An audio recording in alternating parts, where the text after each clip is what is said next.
As you can see from the introduction slide, attendees will be muted without video. We do have the Q&A and the chat open, so questions can come in via the Q&A, and feel free to comment in the chat and interact with each other. The session will be recorded and available to you following the session. We'll also post it to our YouTube channel.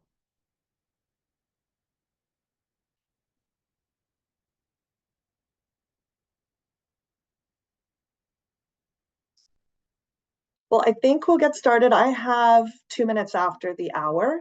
I also, before I start, would like to recognize and acknowledge that today is June 19th or Juneteenth. And also understand that this is a new federal holiday, which I was not aware of. So I just want to acknowledge that we are aware and will recognize that.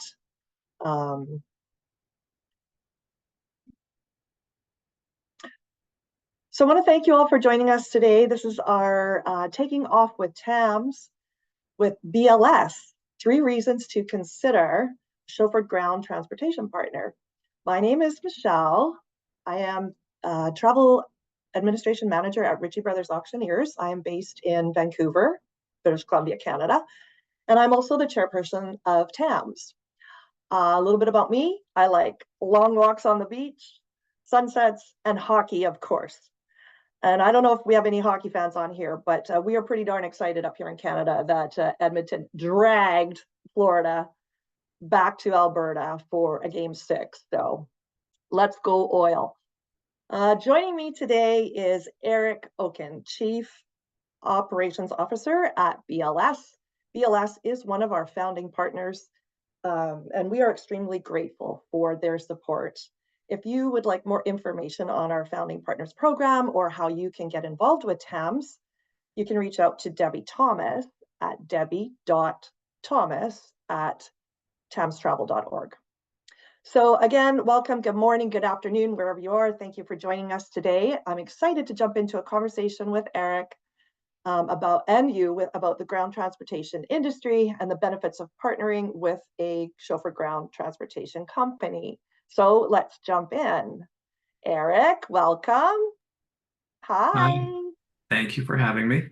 Of course, I'm excited to have this conversation with you today. Can you maybe start off with an introduction and tell us a little bit about you, including how you got started, why chauffeured ground transportation, and the question of the day is, what does BLS stand for? BLS actually, I'll go with the complete history of BLS because everything kind of relates to each other. So like many other limo services in the world, chauffeured car services in the world, we started out as a family-owned business, and we still are. My parents started BLS 50 years ago in their kitchen on Long Island. My father was an immigrant who didn't know the language very well. So like many immigrants, what do? You go and drive a car, and he started hustling the Empire State Building. And my mom was a substitute history teacher.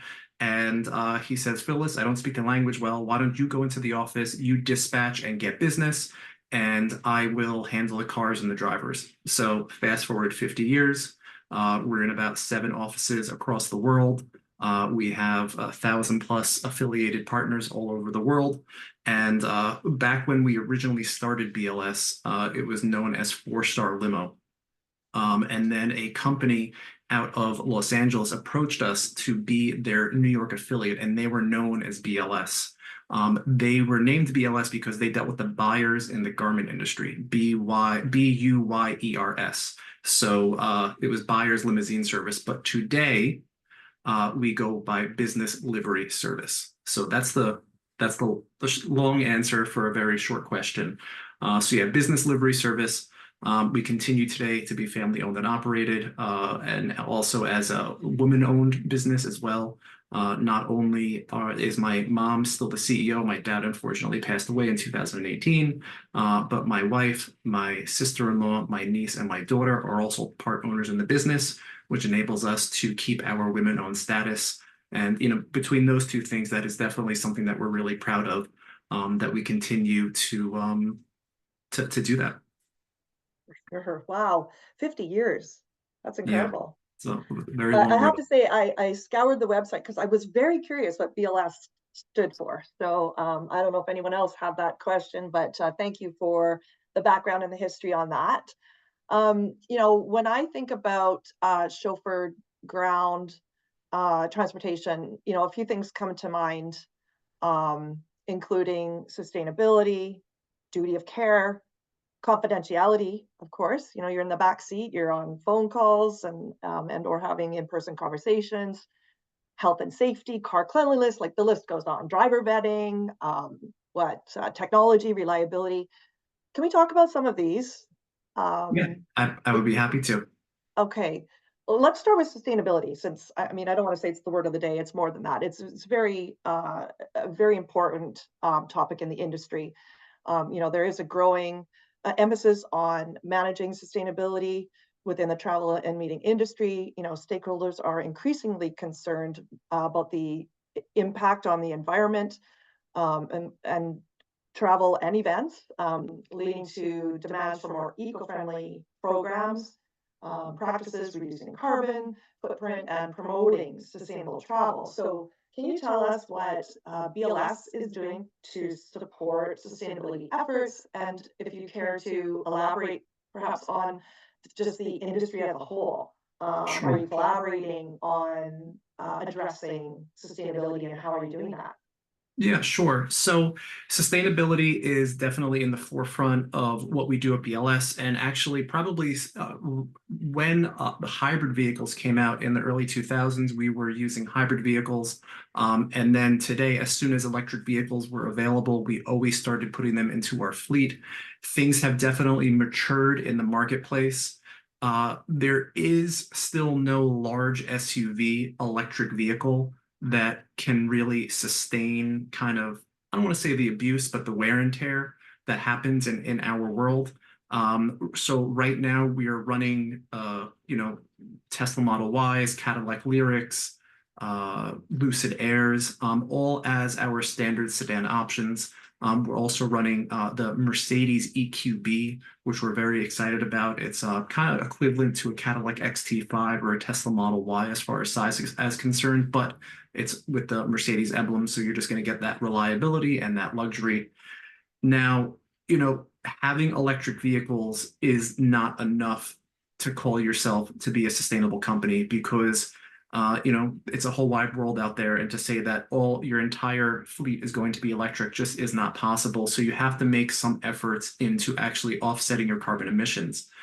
So what we've done in that respect is that we're actually sponsoring forests all over the world. So every year we sponsor a new forest. It's actually located on our website where you go to blsco.com/sustainability, and you can see a live map of the forest that we are sponsoring, the trees that we have planted, how much carbon we have sequestered, and then how much carbon we will sequester over our lifetime. And then it also shows the farmers that we're supporting, that we're actually giving a living wage to go and actually nurture and grow those forests. In addition to that, we also have transparent GHG carbon emission reporting. So basically, if your company wants an oversight on how much carbon they have emissed, I guess is the word, we can print a report on demand that shows up-to-date data on how much carbon as used as part of your transportation. So that's the basis of it. There are actually a lot more eco-friendly options when it comes to larger vehicles because as soon as you can have one driver and you're transporting 50 people, that's a lot more eco-conscious as opposed to having a one-to-one. So that's the basics of our sustainability program at BLS. Wow, that sounds pretty advanced. How long have you been sort of, I guess, practicing sustainability efforts? And I'm gonna guess there's probably some more information on your website that talks about this. Yeah, sure. Yeah. You can see all that on our website, but I would say since the early 2000s, we've really started taking this stuff seriously. And then 3 years ago is when we started to offset our carbon emissions. So you talked about, obviously you can't have 100% fleet that's hybrid electric. Uh, what percentage of vehicles do you, maybe this is a tough question to answer, but what Sure. percentage of vehicles within sort of the global Mhm. organization? Because probably Europe has more than maybe we have here. So That's very true. Yeah, as an example, in London, at our London location, any new vehicles that we purchase and put on the road has to be electric. And actually, they have the Mercedes V-Class, which is fully electric. So when you book an SUV, for those of you who are not that familiar with Europe, when you book an SUV with BLS, you're most likely 9 times out of 10 going to be getting into a V-Class Mercedes. And those are electric, and also the E-classes in our fleet in Europe are electric as well. So to answer your question, I would say probably a little less than 20% of our fleet is going to be electric at this point, and that's growing. It was really intense, and it was at the top of everyone's mind at the end of last year. And then kind of, I don't want to say the bubble popped, but definitely interest eased as just Tesla kind of, went, sideways with whatever it is that they were doing. And it kind of cooled off. But this is a marathon, not a sprint. yeah. So we're in it for the long haul. I think within 10 years, every livery vehicle is going to be electric. And I think, like I drive an electric car. I drive a Tesla Model X. I absolutely love it. And listen, if I'm going to go put on 50 or 100 miles a day on that vehicle, it's going to run, it's going to be fine. But, in our business, when the vehicle's sitting in the garage, that means it's not making money. So there has to be the infrastructure there to handle turning the vehicle around, charging quickly, being able to go on long trips and not inconveniencing the passenger by stopping to charge for a long period of time. So Right. all of those types of kinks still have yet to be worked out. If you're going from JFK to Manhattan, or you're going from Vancouver Airport to the city, it's no problem. We'll do that all day long. But it's not fully fleshed out yet. So we kind of touched on, you mentioned larger passenger vehicles. So are there buses? Are there electric buses out there? Yes. As a matter of fact, there are. I think you're going to see that more in the transit arena, where like actually there are public transportation that are doing electric, but they do have things known as clean diesel. They have alternate vehicle where you're running on corn fuel. Mm, Things related to that. You can find larger vehicles that just diesel just gets better mileage to the gallon. So larger type vehicles are definitely way more eco-friendly. great, interesting. Thank you Oh, for no that. problem. Um, so let's move into, we talked about sustainability. How about duty of care? Um, that's another important consideration in travel programs. And, it should address robust safety protocols, I'd say stringent driver training, standards and rigorous quality assurance measures to effectively mitigate potential risk and safeguard the passenger, obviously. So, what should I be looking for in a chauffeur ground transportation partner as it relates to duty of care to ensure the safety of my traveler? That's a great question. Top of mind is definitely insurance. You want to go with a company that has proper global umbrella insurance, that not only covers their vehicles, but also covers non-owned vehicles. That is much harder to find. BLS, we have that. It's much more expensive, but we feel it's definitely necessary. If you're going to have a traveler going to a major market, in the local operators in those markets will most likely have the minimum insurance requirements as designed by your risk departments. However, if you're going to go to a tertiary city, if you're going to go to Lincoln, Nebraska, if you're going to go to somewhere a little bit off the beaten path, many times the local insurance provider is just not the local insurance minimums are not going to be up to snuff with what your overall global travel policy would be accustomed to. So that's why you use a global network provider like BLS, because we do the vetting, and not only that, our insurance supersedes that local vendor's insurance. So Oh, that's number one. As you know, the number one question. I was just filling out an RFP actually this morning, and they asked about insurance 10 different ways.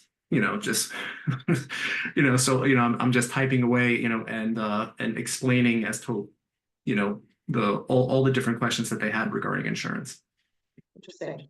So it is, people are thinking about this when they're looking Oh for yeah. Yeah, yeah. yeah, yeah, definitely. Because global travel usually works in tandem with procurement for pricing, and then they usually work in tandem with risk assessment to Yeah. find out if it's, suitable, if there are any risks by using a company like BLS. In addition to that, the things that go into play for as far as duty of care is concerned is also obviously driver safety. In conjunction with our insurance provider, it's all very related, it's all very tight knit, but in conjunction with our insurance provider, they're actually doing on-site training every quarter at our offices. And they actually had us install cameras inside of our vehicles that show the outside of the vehicle and also the inside of the vehicle. And for privacy concerns, in the event that there actually is an event where there's a harsh break, or there's, God forbid, some type of fender bender, uh, it's recorded inside the vehicle, but all faces are blurred out for privacy purposes, and also there is no sound. But regardless of that, the cameras and the device inside the vehicle is actually equipped with AI, and that AI can actually see when if the driver is getting tired, if the driver is looking at their phone too much, if there are harsh brakes, if there are harsh turns, and that makes the chauffeurs ranked on a scale from 1 to 100. Any chauffeur that is ranked less than 95 is canceled, and if they have repeat offenses, we can't employ them anymore. So I can safely say that we have the safest cars and drivers on the road because of those standards that we put in place with our insurance department. So that's two, is just driver safety, driver training. Third duty of care, I would say, would be, global coverage. And that also falls under the whole insurance umbrella thing, that the reason why uh, a, a travel buyer should look at a company that has global coverage is because we do that vetting process in all the markets where you may be traveling. So if you have an unexpected trip in Rome, Italy, we have a vendor that we've been working with for 20 plus years. We know their fleet, we know their drivers, we know their dispatchers. We have that relationships with them, which just makes for a safer and stress-free experience for those travelers. How many countries do you operate in? I mean, it's easy to say everywhere, but mostly everywhere. I think, there are obviously exceptions to that rule. There's wars going on right now. There's other things that you have to contend with in a lot of parts of the world, especially in Asia.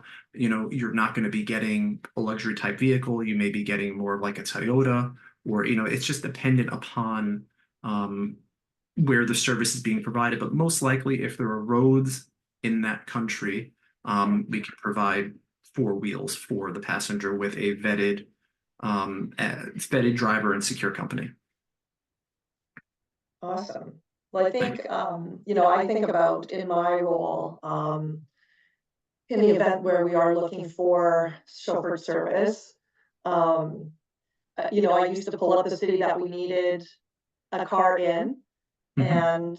and just start making phone calls, right? And reading reviews, and trying to, and crossing my fingers that this company is everything it says it is, and obviously looking for references from my TMC, but it's a lot of work to make sure you're or feel safe enough and confident enough that you're working with ground transportation chauffeur service um, that you feel safe using, and that you feel safe putting your traveler in.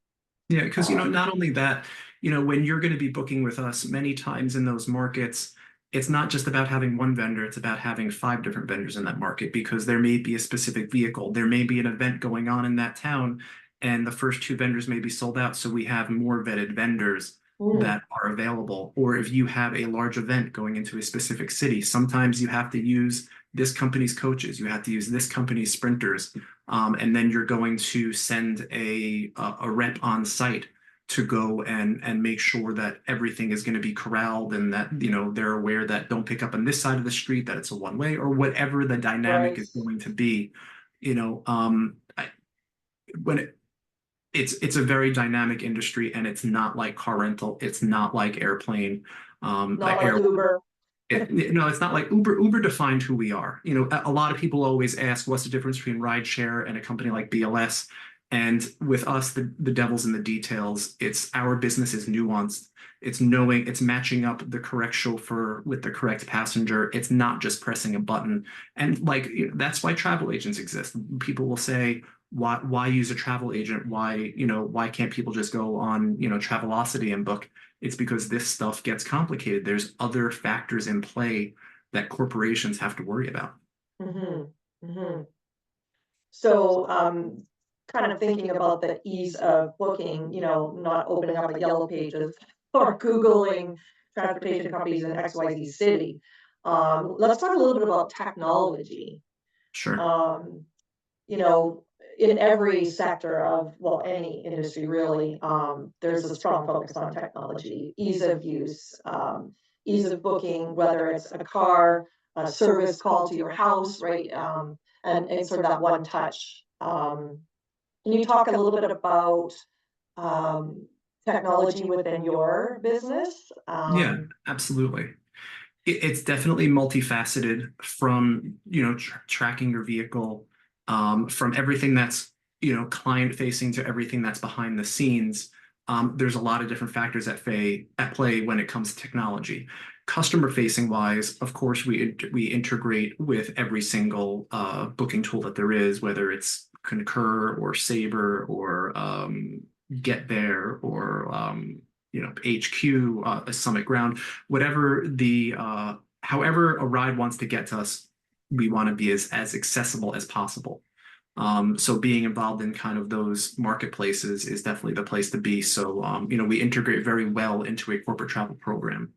And then on top of that, obviously we have a website, and if you can book an airline reservation on delta.com or jetblue.com, you can book a BLS reservation. It's just very user friendly and it is very easy. Then it comes down to app-based services.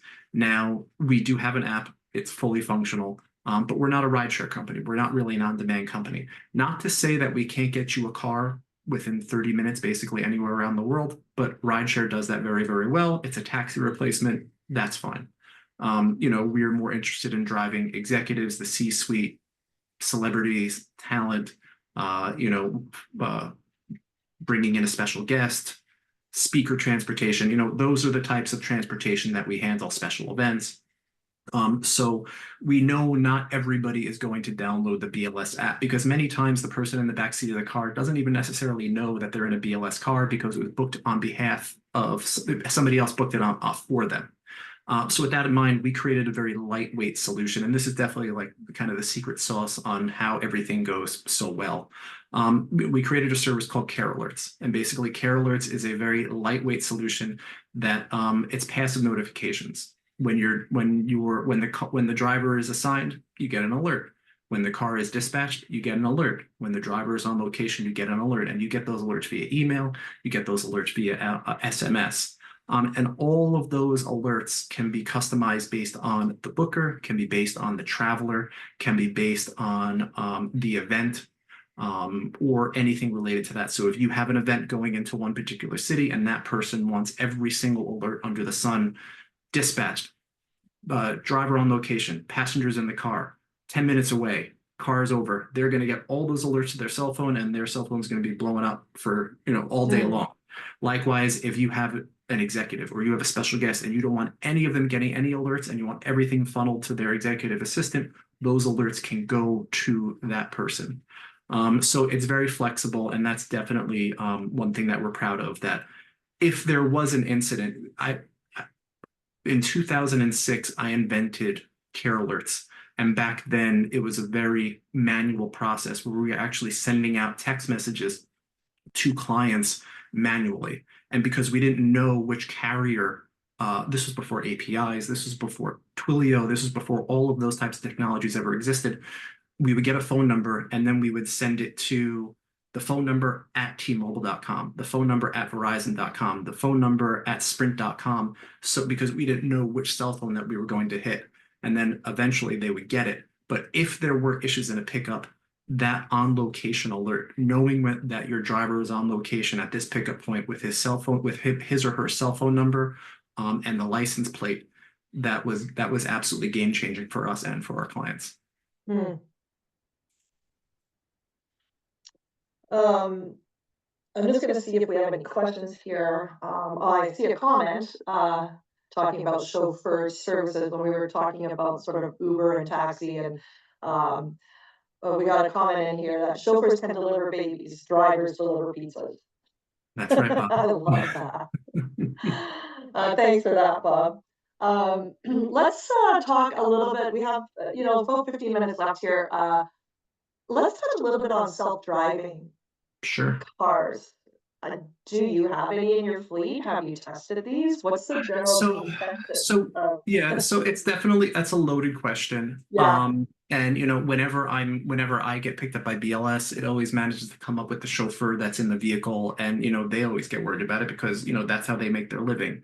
So I've done testing. I have a Tesla Model X. I have full self-driving on it, and anecdotally, I don't think it's ready for prime time yet. I think that if you're driving on the highway, it's pretty great, and it'll change lanes, and it slows down, and it has accident avoidance. And I think as it's assistive in a technology at this point, that it will make driving safer in certain situations. But driving is very dynamic. There's weather, there's garbage trucks. I always like to say that I would like to see a self-driving car succeed in Manhattan on a Friday, 3 p.m. when it's raining and there's gridlock everywhere. And you have to make a right on this one street, but a cop will just make that one-way street, they'll block it and they'll say, you can't go down. There's no way to communicate with a self-driving car in a situation like that. I think self-driving cars can work on college campuses. I think it can work on corporate campuses. Maybe in a situation like the Las Vegas Strip, in very limited situations, they can have a self-driving car lane, which kind of defeats the purpose. But I think it's evolving, and I think it may eventually get there. But it's definitely not ready yet. Like if you were driving, there are certain situations where you have to let the car, if you're driving and you have to stop and you have to let the car go in front of you to make that left turn, a self-driving car is just not going to know how to do that. But I think in an assistive way, it can be very helpful to the driver. I don't know. I'd be super comfortable getting in a self-driving car, regardless of, you think the word chauffeur means you have someone there. Right. But it's interesting, like you say, maybe on the longer hauls, highway driving. Yeah, no, it's great. If I drive out and I have a 50-mile ride on a highway, I tap in that self-driving car, and it does make a little bit more of a relaxing ride. It's very, very cool. Ford has that. I think GM has Super Cruise. I think Ford has Blue Control or something like that. And it's pretty great on the highway, but city driving's hard. There's, it's a really, really difficult thing to do, and especially if I'm driving and I want to use self-driving cars and it's raining outside, there will literally be an alert on the screen that says self-driving is degraded due to weather conditions. Interesting. So, well, thanks for that. We've talked about sustainability, duty of care, tech, self-driving.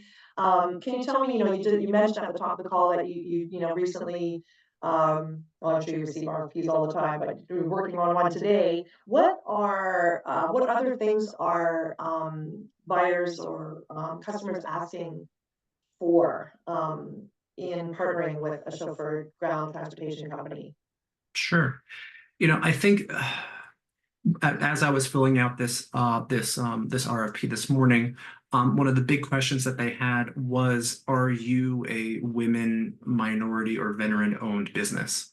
And yes, we are. And I think that's a very important initiative for very large corporations that they use vendors that are categorized as that are certified and categorized as one of those types of businesses. We take it a step further. You know, we always try and use companies that are like us, right? It's a very fragmented industry. It's a business of mom and pops. You'll have some companies that are owned by private equity. Carry Limo was public at one point in the 90s. But very far few in between. It's a very small industry as compared to the other travel categories. Yeah. So with that in mind, we try and use companies that are like us. We own our vehicles. Our drivers are employees of the company. They get paid overtime. They have vacation days. They have sick days. They clock in, they clock out. They're not taking their vehicles home. That's all goes in line with our whole, security and risk and stuff like that. So across our network, we try and use like-minded companies. We try and use employee-based models. It's not always possible, but when it is possible, that's who we like to partner with. So with that in mind, we partner with minority, veteran, and women-owned businesses across our network. And corporations, they like that. They like that a lot because, again, it ticks their box that we don't necessarily have an office in Orlando, but our affiliate is a women-owned business down there, and they own their vehicles, and it's employee-based model, and they're housed in a garage. So it's all of those it's the holistic picture of making that work for corporations. Mm-hmm. I just want to, I'm aware of the time. I want to just check the chat or see if any questions that have come in the Q&A here as I navigate my mouse across 3 monitors. I can never figure out how to get this. Oh, we do have a question.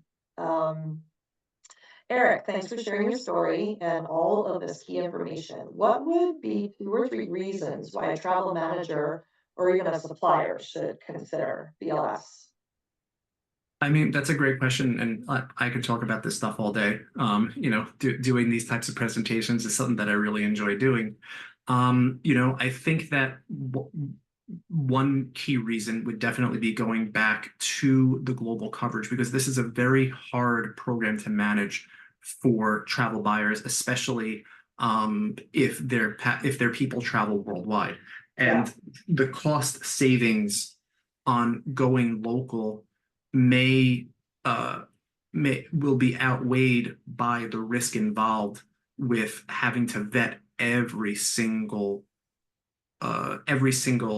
vendor that you could possibly use in the program. So that's why, listen, very rarely, or when we're in a good travel program, we'll have multiple BLSs, right? You're going to have BLS and you're going to have other vendors in there. And not saying you shouldn't go local, because sometimes you have very local needs. Where one of the large vendors may not necessarily be there. So not to, badmouth local companies, because there are needs for those types of things. But truly, one vendor is not everywhere. So that would be one of the main reasons why you should use somebody like BLS. And then I think going back to kind of value-added services. There's more to it than just picking up and dropping off the passenger. Our whole goal as a company and kind of our mission statement is very simple. We just want to provide an uneventful ride, right? We want to pick up the passenger and we want to drop them off without incident. And there's a lot involved when that happens. There's, like I said before, there's traffic, there's weather, there's garbage trucks. There's chauffeurs making a left instead of a right. There are agents pressing a 2 instead of a 3. And in a world where it's virtually all the same equipment, right? We're not buying our Escalades from magical land. Virtually all the livery vehicles are purchased from the same dealers all over the country. So we don't have different Escalades from other people. We don't have different Mercedes from different operators. So then you ask yourself, what makes BLS special? Why would you use somebody like BLS? And I think what it really comes down to is customer service, because when there is a problem, and there's going to be a problem, that chauffeur is going to take their stupid pill instead of their Lipitor in the morning, and they're going to start talking about politics in the car, right? It happens. So it's up to us to say, we're here. we hear you. We're not going to send that chauffeur on that passenger or on your account ever again. Or if you come to us and say, hey, listen, Susie, she was really great. Whenever we come to New York, can you please make sure Susie can pick up our passengers? We're going to make that happen. So it's all about partnership. It's all about communication. It's all about that when something happens, you let us know right away so we can fix it. And I really think that this is a very specific business because while it is private chauffeur transportation, we're with the passenger, right? We're with the client in the car with the driver. So it's a one-to-one service. Planes, you're flying 250 people. Hotel, you're servicing, 1,000 in Las Vegas. There's 7,000 rooms in the Palazzo. So it's very rare that you have this type of travel service where you're servicing somebody one-to-one. So it's a very personal thing. People are very particular about who drives them, and which companies that they use. And it's all about delivering a comfort level for the booker, one, and then two, for the passenger. Similar to private jet charter. Yes. Right? Yes. Yes. Yes. So before we go, and I'll just let the audience know that Eric was not prepared for the question I'm about to ask him. Shoot. So I have one last question for you. If you could chauffeur any historical figure or celebrity, living or dead, who would it be and why? It's a great question. I'm thinking, should I go sentimental? My dad was the first driver for BLS. So I think it would be fun if I can, take him to the airport one last time. I think because as much as we had a car service, when we used to travel and my dad used to go away on business trips when we were young, we used to drive him to the airport, right? He wasn't using BLS. He wanted his kids and his wife to go drop him off at the airport. So I think that would be a great trip. Because it was his brainchild, and then we took that on. And it was never a question that we weren't going to work in the family biz. I have two kids. I have two kids, 14 and 10, and they're starting in the business. They're shredding paper. My nephew, who is turning 16, he's VP of food and beverage. Oh my gosh. Really? He stocks the vending machines and he has a spreadsheet, and it's adorable, but that's how you get them involved. They wash cars. And sitting at the dinner table with my wife, and we talk about business. I'm going to talk about this webinar that we did, and then they always have questions. So that's definitely the most important part to me. I do want to say somebody, and this kind of goes in line. Emily Carey asked, "What kind of clients are best fit for BLS?" Our bread and butter, or our core competency, has always been the entertainment industry. So we've always driven the top entertainment and media corporations in the world.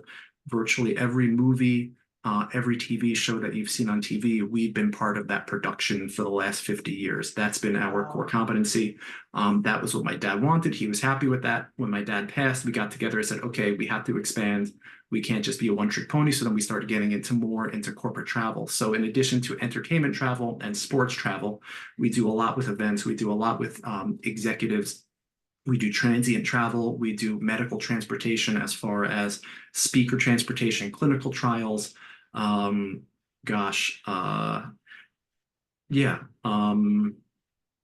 to say that's the core competencies of what we do. Private aviation, special events, whether you're going to the Oscars or you're going to the Super Bowl, you need a company that's going to know where the parking is, that knows the security that's going to be on site. That's the type of transportation that we do. That sounds like an exciting industry to be in, the movies, celebrities, all of that. I'd love to ask, who's the most famous person you had in a car? But there are so many famous people and so many celebrities out there. And it's private, right? We can't. Unfortunately, I can't reveal that. But you can definitely use your imagination. That if there's a show that you're watching tonight and any one of the streaming services or anything on TV, chances are we've driven them at some point in my life. My mom always tells the story that in the year 2000 they did all the most important people of the last century, and she went down the list and she had a magic marker and she checked off that we drove most of those people, That's whether really it was cool. to go on David Letterman or it was the Dalai Lama or if it was anything related, pretty much anywhere we've had those types of people in the backseat of our cars. Super cool. How about your Nashville? I'd love to know which country stars have been in the back of your cars. But we are coming up on time. I believe, do we have one more question in here? No, thank you. Thanks, Carrie. Thanks for the questions. Any last minute thoughts, Eric, as we close out the session today? No, this was great. I appreciate your time. And thanks to everybody that tuned in and to anybody that's going to watch the recording. If anybody has any questions, feel free to check us out on our website, blsco.com. We're looking forward to seeing everybody at GBTA in 2024 and also at the TAMS events that are going to be coming up. We always sponsor that and we always have a booth there. So we really, really appreciate our industry and our friends, and we're looking forward to meeting new people. Thank you so much for joining me today. I really appreciate you taking time out of your day to be here with me and for your support of TAMS, of course. So let's close this out. Thanks again, Eric. We have one last closing slide here. Again, thank you to all the attendees. The recording will be available on our website shortly. Give us a few days to get that done. We'll also post it up on our YouTube channel. The recording will also be sent to all registrants today following our session. Stay tuned for our next Taking Off with TAMS with Take Two Travel. That's scheduled for July. And be on the lookout for TAMS Tidbits, a short thought-provoking conversation we have with other industry leaders and suppliers. And from TAMS Ignite 2024, stay tuned for the launch of the TAMS Do-It-Yourself Playbook. If you were at TAMS Ignite, you would have heard about this. You won't want to miss the new insights, strategies, and implementation options that TAMS will be providing. Again, any questions about this webinar or anything else that TAMS is involved in, please feel free to reach out. Debbie Thomas, debbie.thomas@tamstravel.org or info@tamstravel.org. Thank you all for joining. Have a wonderful day, and we'll see you at a future event.